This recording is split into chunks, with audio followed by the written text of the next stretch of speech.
Hey everyone, and welcome back to Scenic Horizon for our third week on talking about peace and stress.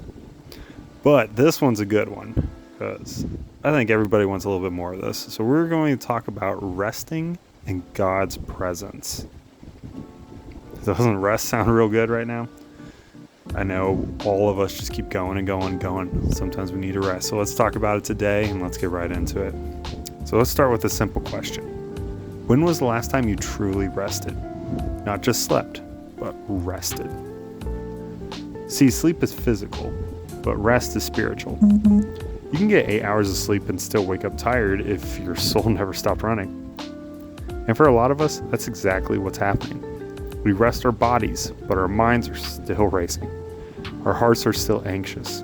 We scroll, plan, overthink, and call it unwinding. But we never really stop. This week, we're going to talk about something powerful and countercultural, resting in God's presence. Because peace doesn't come from getting everything done. It comes from learning how to be still and trust that even when we stop, God doesn't. So let's talk about the noise that never stops. We live in a world addicted to noise. Music in the car, podcasts on walks, news while we eat. We feel every silence because silence feels strange.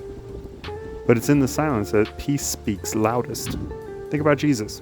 He spent his ministry surrounded by crowds, questions, and needs.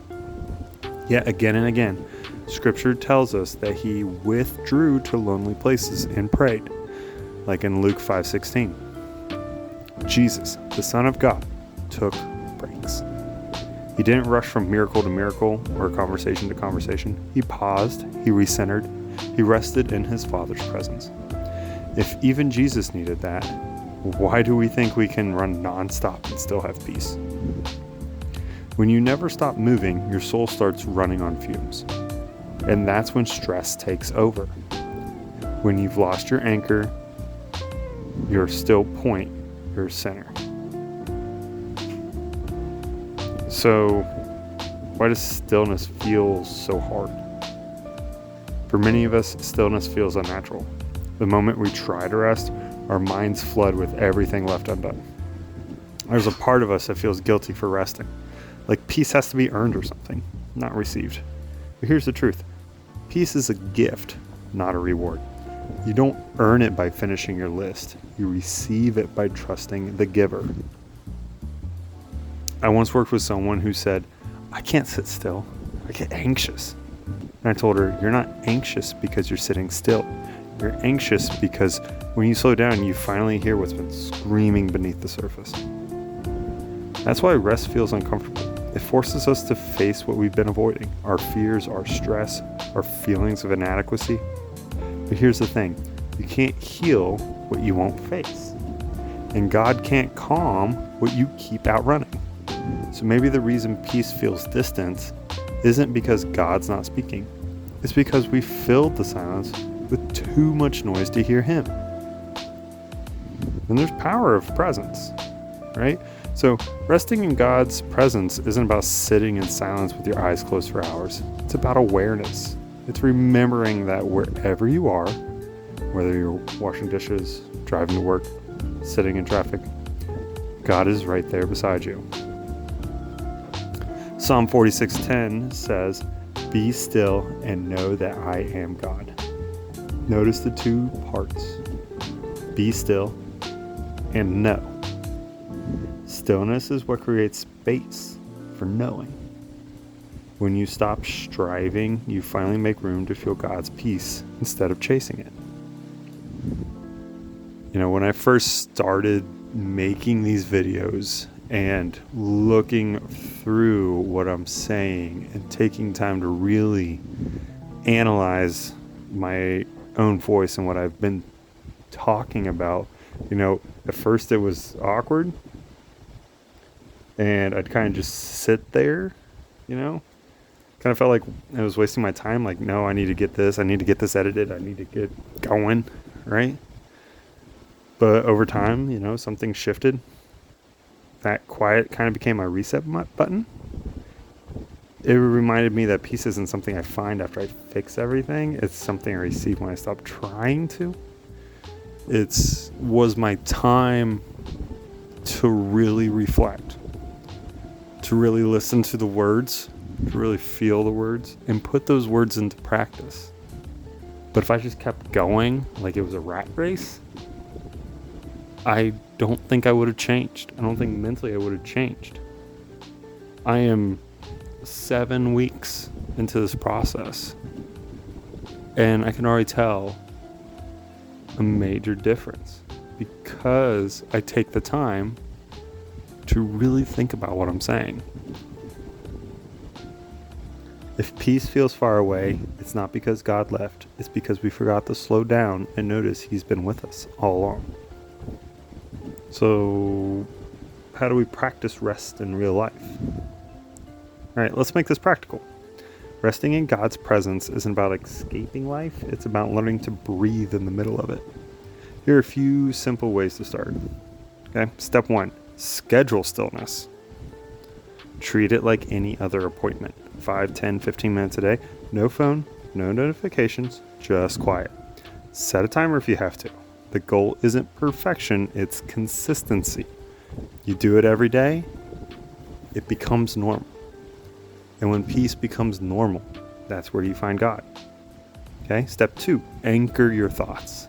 When your mind starts racing, when you go from one idea to the next, to the next, to the next, to the next, and it feels like you're not actually thinking about the thought, focus on a single verse or a single phrase. One of my favorites is, "The Lord is my shepherd, I have all that I need." And that's found in Psalms 23:1. Repeat this phrase slowly. Let it become your rhythm. Step 3, let go of the guilt. This is a hard one. You don't need to earn the rest. You rest because you're loved, not because you've done enough.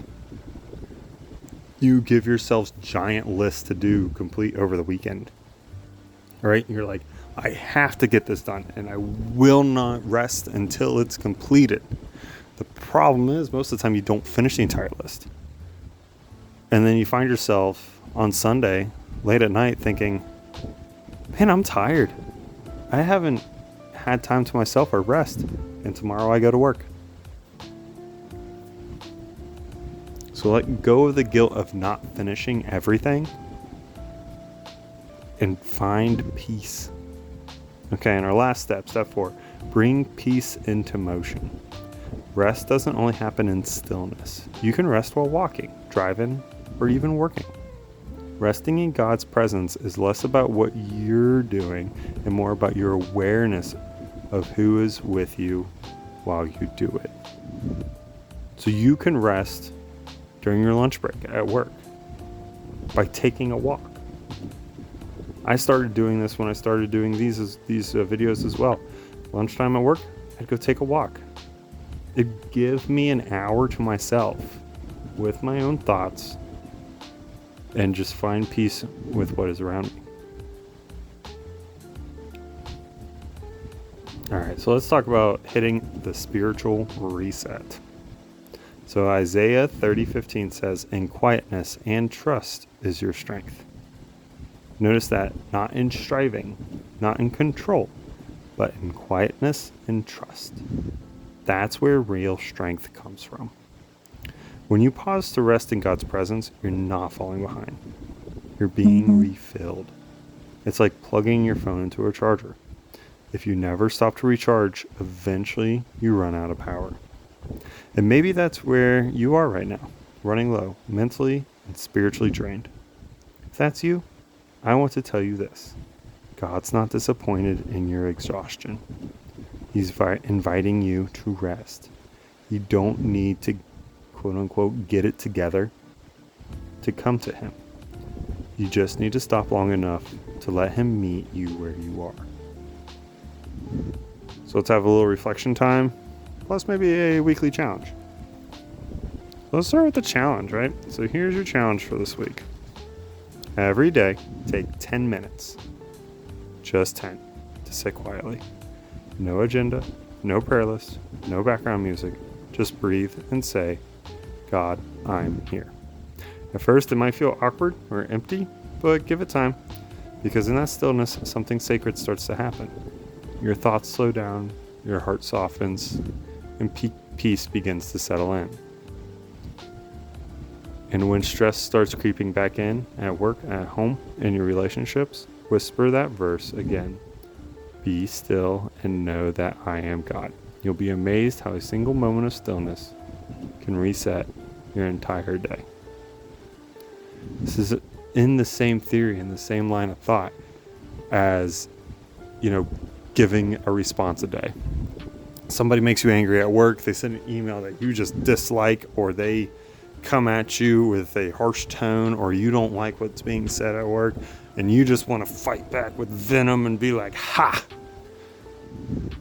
I practice a culture of, if I feel like I need to do that, I will not write that email for 24 hours. I give it a 24-hour waiting time. I give it a 24-hour resting time. And in those 24 hours, I have reflection. I find peace. And I know that those words, those thoughts, that email is not that important. I do not need to be spreading hatred just to make myself feel better. So here's some closing thoughts.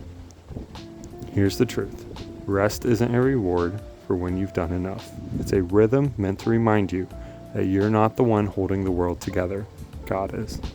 When you rest in His presence, you remember what's always been true. You are loved, you are safe, and you are not alone. You can breathe again. So this week, give yourself permission to stop striving. Turn down the noise. And let the peace that's been chasing you finally catch up. So thank you guys for listening in to our third week on peace and stress. I hope it's really helping you, and I hope it's really helping you find that rest that you need. Next week is our last week on this topic, and we're going to be talking about living with lasting peace. So let's say we find peace this week. How do we continue it next week? See you guys again out there on the horizon.